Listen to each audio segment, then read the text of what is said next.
Hi guys, நாங்கள் Uthiran and hello viewers. So இன்னைக்கு வந்து திருமந்திரத்தில் இருக்க 42nd சாங் ஃப்ரம் சிறப்பாயிரம் அப்படிங்கிற டாபிக்ல இருந்து நான் உங்ககிட்ட ஷேர் பண்ண போறேன். அண்ட் அதோடைய நியூரோ சயின்டிஃபிக் வியூ என்ன அப்படிங்கிறத அவங்ககிட்ட சொல்றேன். நீங்க இப்போதான் என் சேனலுக்கு முதல்ல வரீங்க அப்படின்னா நான் என்ன பண்ணிட்டு இருக்கேன்னா திருமந்திரத்தில் இருக்க ஒவ்வொரு சாங்கையும் எடுத்து அதோடைய தமிழ் மீனிங்கை வந்து நான் மறுபடியும் நானே படிச்சு தெரிஞ்சு அதை உங்ககிட்ட ஷேர் பண்ணி, பிளஸ் நான் வந்து எனக்கு நியூரோ சயின்ஸ்ல இன்ட்ரெஸ்ட் இருக்கிறதுனால நியூரோ சயின்டிஃபிக்கலா, அதாவது மூளை நரம்பியல் சம்பந்தமா இந்த திருமந்திர பாடல் எப்படி வந்து ஒத்து போகுது அப்படிங்கிற ஷேர் பண்ணிட்டு இருக்கேன். அண்ட் இதெல்லாம் நான் ஒரு கின்னஸ் ரெக்கார்டா 3000 பாட்டை மைண்ட்ல ஏற்றி கின்னஸ் ரெக்கார்ட் பண்ணணும் அப்படிங்கிறதையும் புத்தகமா நியூரோ சயின்ஸ் பிளஸ் திருமந்திரம்னு ஒரு புத்தகமா எழுதணுங்கிறது என்னுடைய கனவா இருக்கு. ஸோ எனக்கு நீங்க சப்போர்ட் பண்ணணும்னு நினைச்சீங்கன்னா மறக்காம சப்ஸ்கிரைப் பண்ணுங்க அண்ட் பிடிச்சிருந்தா இன்னொருத்தவங்களுக்கு ஷேர் பண்ணுங்க. So without wasting the further time, let's get started.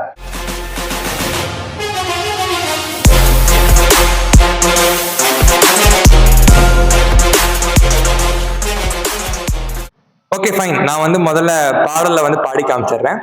பாட்டும் பொழியும் பறக்கும் கணிகையர் மாட்டு மரத்தவணியில் மாட்டாதார் வேட்டு விருப்பார் விரதம் இல்லாதார் ஈட்டும் இடம் சென்றிகளுற்றாரே. இதுதான் இன்னைக்கு நான் சொல்லக்கூடிய பாடல். இதோடைய பொருள் என்ன அப்படின்னா, பாட்டும் பொழியும் பறக்கும் கணிகையர், இங்க வந்து பெண்கள் அப்படிங்கிறது வந்து ஓமையா தான் கொடுத்துருக்குறாங்க. பாட்டும் பொழியும்ங்கிறது இசையா இருக்கட்டும் இல்ல பேச்சா இருக்கட்டும், இந்த மாதிரி அழகான இசை மூலியமாவோ பேச்சு மூலியமாவோ மயக்கக்கூடிய பெண்கள் அப்படிங்கிறது இங்க அர்த்தம் கிடையாது. அந்த மாதிரியான உணர்வுகள் பாட்டு கேட்கறப்ப நம்மளுக்கு ஜாலியா தானே இருக்கும். ஸோ அது வந்து நமக்குள்ள ஒரு அடிக்ஷனை கிரியேட் பண்ணும். நிறைய நம்ம ஒவ்வொருத்தவங்க ஒரு பாட்டு கேட்போம், அதே மாதிரி பேச்சு கரெக்டடா இருக்கும். பட் இது எல்லாமே ஊமையா தான் இங்க சொல்றாங்க. என்னன்னா, மனிதனுடைய இந்த பூமியில வாழ்ந்தா நம்மளை வந்து மயக்கக்கூடிய சில குணங்கள், அதாவது மண், பெண், பொன் அப்படிங்கிறதா இருக்கட்டும், இல்ல ஆசை, பேராசை, இந்த மாதிரியான விஷயங்களா இருக்கட்டும், இது எல்லாமே தான் ஊமைப்படுத்தி இங்க பெண் அப்படிங்கிற ஒரு வார்த்தைக்குள்ள வந்து அதை மயக்கி வச்சிருக்கிறாங்க. ஸோ அதுக்கு வந்து செவி சாய்க்கிறவங்க, அந்த மாதிரியான எண்ணங்கள் சிந்திக்கிறவங்க அப்படிங்கிறது தான் இதுக்கான மீனிங். பாட்டும் பொழியும் பறக்கும் கணிகையர், அப்படி இருக்கிறவங்களுக்கு மாட்டும் மரத்தவணியில் மாட்டாதார், அப்படி இருக்கக்கூடிய அந்த குணங்களை நம்ம வந்து நம்ம கிட்ட இருக்கு, நான் அதை பத்தி சிந்திக்கிறேன் அப்படின்னா மாட்டு மரத்தவணியில் மாட்டாதார், அவங்க மனம் வந்து இந்த பூமியோடைய தர்மநெறி பாதையில செல்லாது. அவங்க வந்து எப்ப பார்த்தாலும் இந்த மாதிரி மாயைக்குள்ள மாட்டிட்டு இருப்பாங்க அப்படிங்கிறத இதுக்கான பொருள். ஓகேவா? மாட்டு மரத்தவணியில் மாட்டாதார், மனம் கட்டுப்பாடு இழந்து இருக்கும் அப்படிங்கிறது தான். மாட்டு மரத்தவணியில் மாட்டாதார் வேட்டு விருப்பார் விரதம் இல்லாதார். வேட்டு விருப்பர் அப்படின்னா இந்த மாதிரி வெளியில இருக்கக்கூடிய இந்த விஷயங்கள் தான் நம்மளை சுத்தி நடக்கக்கூடிய அந்த டெம்பரவரியா நம்மளுக்கு வந்து ஒரு மாயை கிரியேட் பண்ணும்ல, இந்த உணர்வு நல்லா இருக்கு இல்லை இந்த இதை நான் அடையணும் அப்படிங்கிற அந்த ஒரு என்ன சொல்றது ஆசையை கொடுக்குது இல்ல. ஸோ அந்த மாதிரி வேட்டு விருப்பர், அது மேல விருப்பம் இருக்கிறவங்க. வேட்டு விருப்பார் விரதம் இல்லாதார் அப்படிங்கிறது இந்த வார்த்தை என்ன குறிக்குது அப்படின்னா, விரதம் அப்படிங்கிறது ஒழுக்கத்தை மீன் பண்ணுது. ஒழுக்கமா தர்ம நெறி பாதையில சிந்திக்கிறவங்க, தர்ம நெறியோட செயல்படுறவங்க, சரியான பாதையில போறவங்க அப்படிங்கிறது இந்த ஒழுக்கம், ஒரு கட்டுப்பாடுன்னு வச்சுக்கோங்களேன். ஸோ அதுதான் வந்து இந்த என்ன சொல்றாங்கன்னா, வேட்டு விருப்பார் விரதம் இல்லாதார். இந்த மாதிரியான விரதங்கள், அதாவது நான் வந்து ஒரு என்ன சொல்றது ஸ்ட்ராங்கான ஒரு தர்ம நெறி பாதையில போற ஒரு கட்டுப்பாடுள்ள மனிதனா இருக்க மாட்டேன்னு இருக்காங்க இல்லையா, அவங்க தானே இதெல்லாம் சிந்திப்பாங்க, இந்த மாதிரியான விஷயங்களுக்குள்ள மாட்டிட்டு இருப்பாங்க.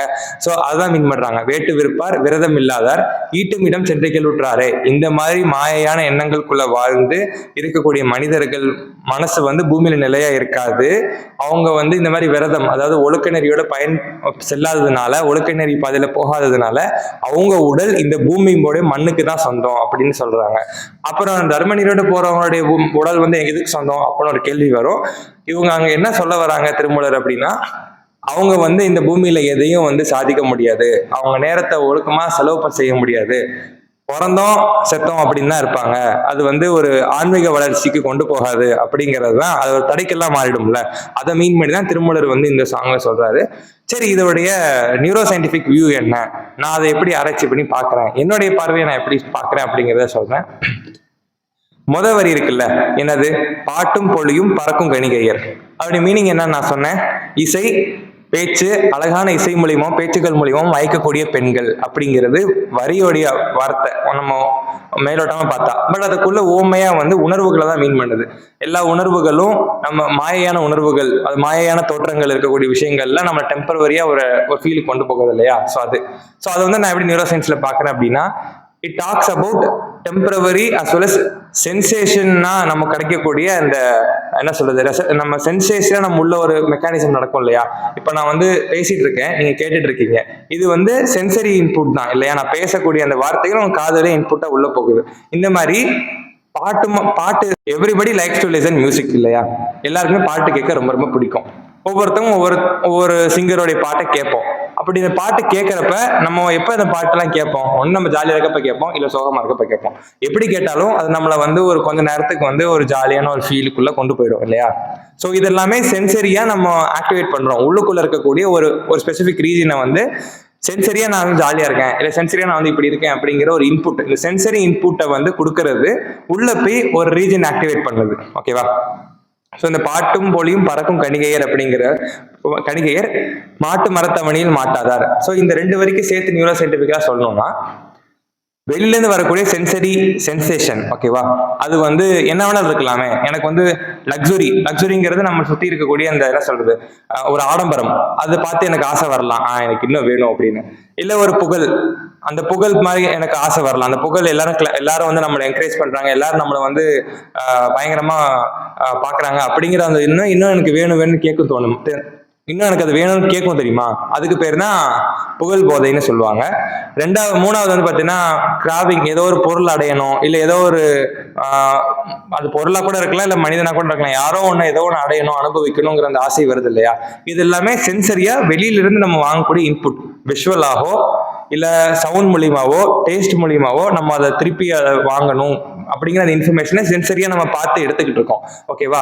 இது உள்ள போய் என்ன பண்ணுதுன்னா, நம்ம பிரெயின்ல வந்து வென்ட்ரல் டெக்மெண்டட் ஏரியா அப்படின்னு சொல்லி ஒரு ஏரியா இருக்கு. இந்த ஏரியா என்ன பண்ணோம்னா, இங்க இருந்து டொபமைன்ங்கிற ஒரு ஹார்மோன் வந்து ரிலீஸ் பண்ணும். இது எங்க போகும் அப்படின்னா நியூக்ளியஸ் அக்கும்பன்ஸ் அப்படின்னு சொல்லி ஒரு ரீஜியனை போய் சேரும்.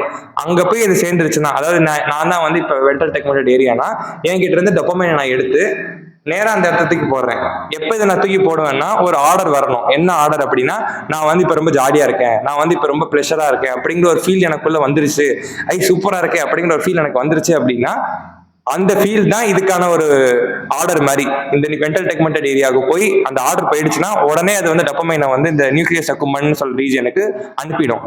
அவங்க என்ன நடக்கும்னா, இதை அனுப்பினோடனே அது வந்து ஒரு பர்ஸ்ட் மாதிரி, கிஃப்ட் அந்த ஏரியா கிடைச்ச மாதிரி கிடைச்சிருச்சு அப்படின்னா அது உடனே ஒரு லூப் ரெடி பண்ணும். நம்ம பிரெயின்ங்கிறது ஒரு சர்க்கியூட்ஸ் தான், எலக்ட்ரிக்கல் சர்க்கியூட் மாதிரி தான் இந்த பிரெயின்குள்ள இருக்க நியூரல் சர்க்கியூட்னு சொல்லுவாங்க. ஸோ இதுக்கு என்ன பண்ணும் அப்படின்னா, அப்படியே அது வந்து ஒரு திருப்பி நம்மளுக்கு அந்த இன்பத்தை அனுபவிக்கணும், இல்லை அந்த ஒரு விஷயத்த நம்ம யோசிக்கணும் அப்படிங்கிற ஒரு விஷயத்துக்குள்ள நம்மளை கொண்டு போகும்.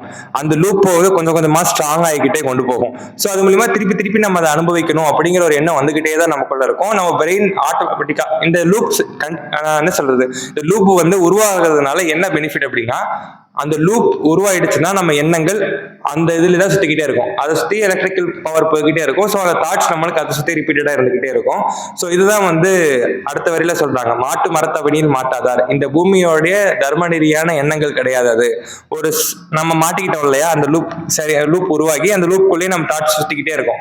எத்தனை வருஷம் ஆனாலும் அதுக்குள்ளேயே சுத்திக்கிட்டே இருக்கும். அதை தாண்டி வெளியில வர முடியாதுன்னு கிடையாது, வர முடியும்.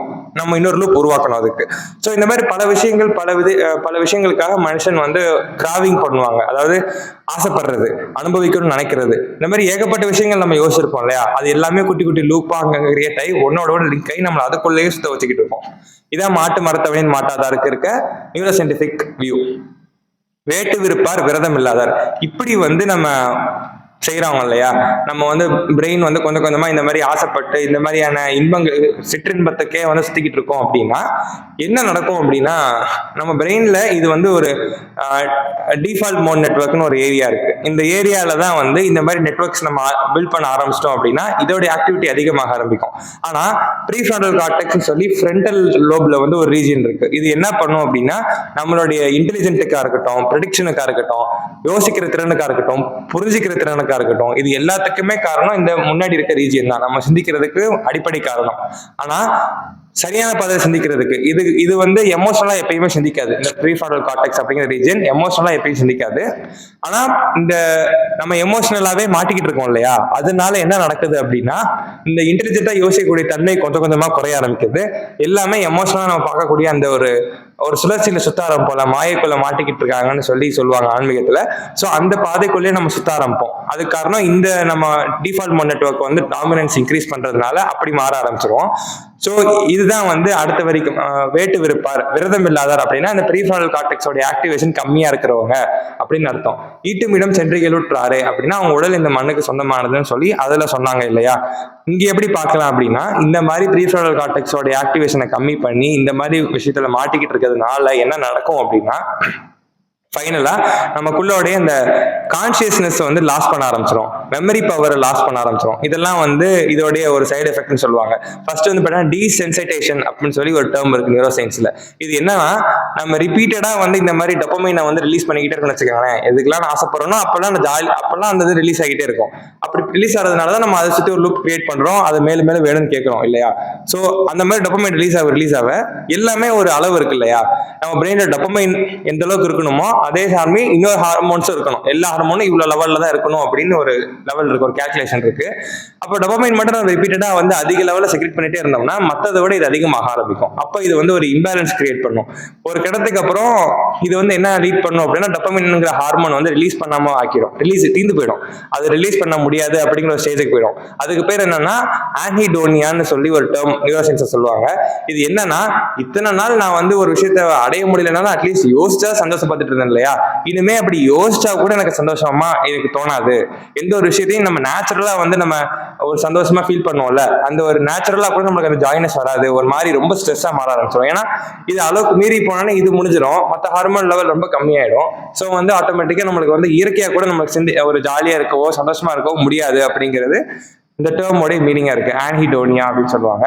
அண்ட் ஃபைனலி வந்து பாத்தீங்கன்னா நியூரல் ஃபேட்டிக்னு சொல்லுவாங்க. அதாவது மெமரி பவர் லாஸ் ஆயிடும், நம்ம காலைல என்ன சாப்பிட்டோங்கிறது கூட மறந்து போயிடும். இது எல்லாமே நம்ம ரிப்பீட்டடா எமோஷனலா ஒரு விஷயத்தை யோசிக்கிறதுனால நடக்கக்கூடிய ஒரு விஷயம் தான். இது ஜென்ரலா பாத்தீங்க அப்படின்னா, நம்ம யூஸ்வலா மனுஷங்க நம்ம வந்து ஆட்டோ பைலட் மோட்ல தான் சுத்திக்கிட்டு இருப்போம். ஆட்டோ பைலட் மோட்னா என்ன அப்படின்னா, நீங்க கவனிச்சு பாத்தீங்கன்னா ஒரு நாள் ஃபுல்லா காலையில இருந்து நைட் வரைக்கும் என்ன செஞ்சுச்சீங்க அப்படின்னு பாத்தீங்கன்னா, நீங்க வந்து உருப்படியா ஒண்ணுமே செஞ்சுக்க மாட்டீங்க. 50% அட்லீஸ்ட் வந்து பாத்தீங்க, அட்லீஸ்ட் தான் சொல்றேன், மினிமம் லெவல் 50% ஆகுது நீங்க வந்து வெளியில ஒண்ணு நேத்து நடந்ததையோ இல்ல நாளைக்கு நடக்க போறதையோ தான் ப்ரெடிக்ட் பண்ணிட்டு இருப்பீங்க. அப்படி ப்ரெடிக்ட் பண்றதுனால அது நடந்துருமான்னா நடக்காது. நடந்து முடிஞ்சதை பத்தி யோசிக்கிறதுனால மாறிடுமானா அதுவும் மாறாது. ஆனா அதை பத்தி யோசிக்கிறதுனால நம்ம டைம் நிறைய வேஸ்ட் ஆகும், ப்ராப்பரா விஷயம் யோசிக்க முடியாது. அட் த சேம் டைம் நம்ம அப்படி அந்த தாட்டுக்குள்ளே சுத்துறதுனால நம்ம பிரசன்ட்ல நம்மளோட எண்ணங்கள் இல்லாததுனால நம்ம ஃபோக்கஸ் பவர் கம்மியாகிட்டே போகும். இது எல்லாம் தான் திருப்பி நம்ம தினமும் சின்ன பிள்ளையிலேருந்து பண்ணதுனால திருப்பி எல்லா நாளும் அதை தான் பண்ணிக்கிட்டு இருப்போம். கொஞ்சம் கொஞ்சமா அதை மாற்ற ட்ரை பண்ணா மட்டும்தான் நம்மளுடைய ப்ரீஃப்ரண்டல் கார்டெக்ஸ் ஆக்டிவேஷன் இன்க்ரீஸ் பண்ண முடியும். ஸோ தட் நம்ம இன்டெலிஜென்ட்டாவோ ஒரு விஷயத்தை ப்ராப்பரா யோசிக்கவோ இல்லை நினைச்சதை அடையவோ முடியும் அப்படிங்கிறது என்னுடைய தாட், நான் வச்சிருந்தது. அட் த சேம் டைம் அதான் திருமூலர் வந்து ஆன்மீக ரீதியா சொல்றாரோ அப்படிங்கிறது என்னுடைய ஒரு தாட்டா இருந்தது. ஸோ இதை பத்தி நீங்க என்ன நினைக்கிறீங்கிறத கமெண்ட்ல லீவ் பண்ணுங்க. நான் அடுத்த சாங் அரேஞ்ச் பண்ணிட்டு ஷேர் பண்றேன். So see you next time. டாடா பை.